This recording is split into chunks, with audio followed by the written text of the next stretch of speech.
Hey viewers and friends, Andrew back again, and it is day 5 of Joe's movie challenge, and today he wants us to talk about young moments. What that means is basically us talking about movies or certain scenes in film that make us feel young again. So I have got quite a lot, and most of these are from my childhood or movies that definitely have a big connection to me growing up. So I've got quite a few I want to talk about, so I'm just going to get right into it.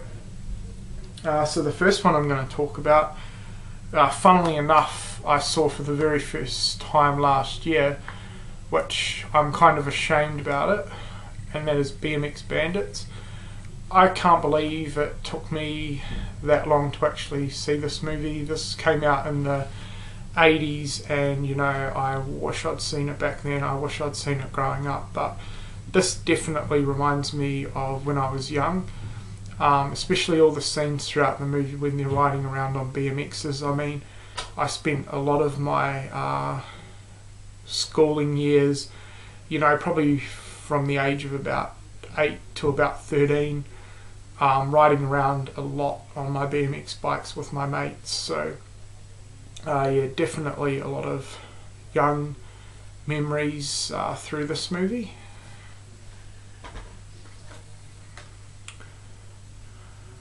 The next one is The Sandlot.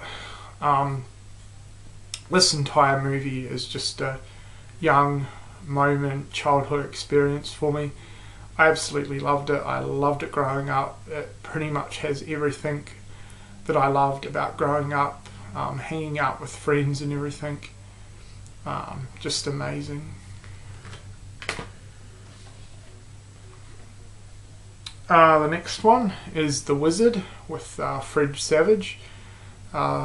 This is a awesome movie, but it definitely reminds me of the good old days where I used to sit around with my family and play those old school console games on the TV. Absolutely great times there. So The Wizard.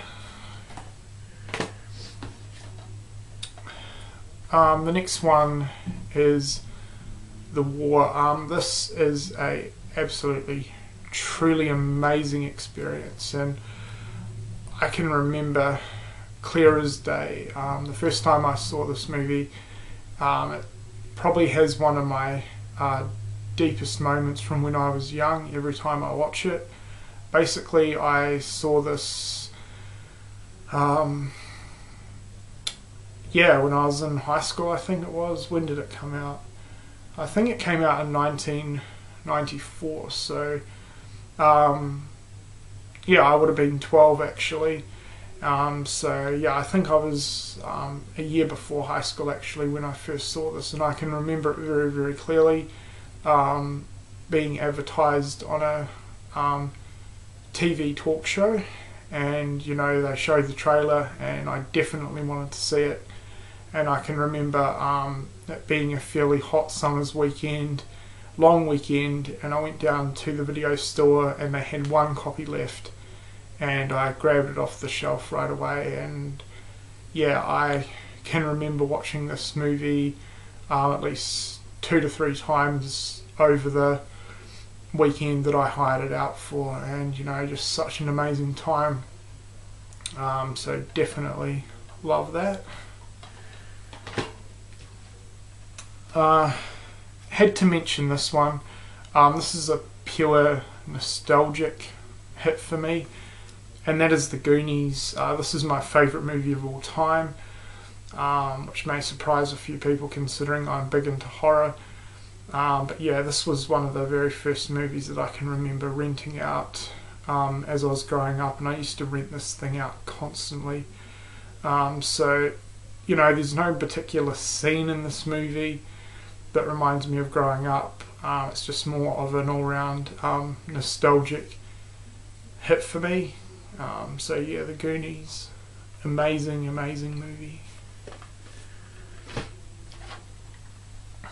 The next one is Explorers.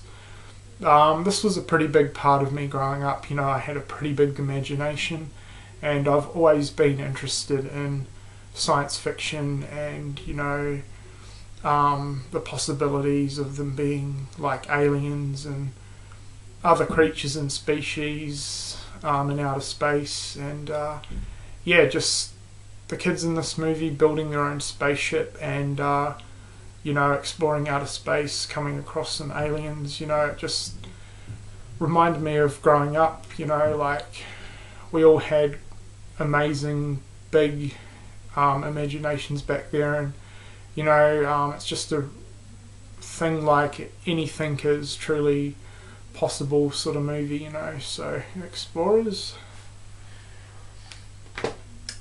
Another one that I don't officially own, but I've recently just found out that it's come out on DVD, so I definitely want to get it. It's probably not one that many people know about, but it's called Kids at the Round Table, and quite often, this may sound weird to some people, although probably a few other people have done it as well. I used to watch movies and recreate certain scenes, like play out certain scenes myself or involve my friends. And Kids at the Round Table had an awesome scene at the start of the movie.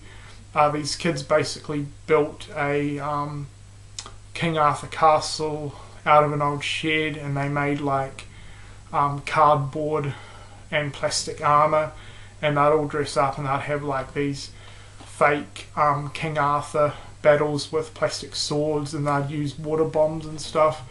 Well, I actually built a little fort thing in the backyard and had some mates over, and we all made some cardboard armour and just had a big battle. And yeah, it was just such a fun time. So hopefully that doesn't sound too weird, but yeah, definitely Kids at the Round Table, definitely had to mention that one.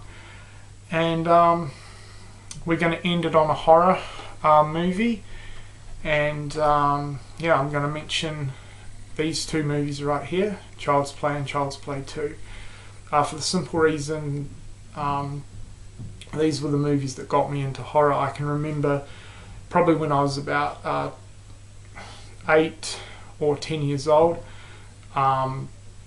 being in the video store and being able to hire a horror movie for the first time. I wasn't allowed to hire anything too full on, and yeah, I was allowed to hire Child's Play.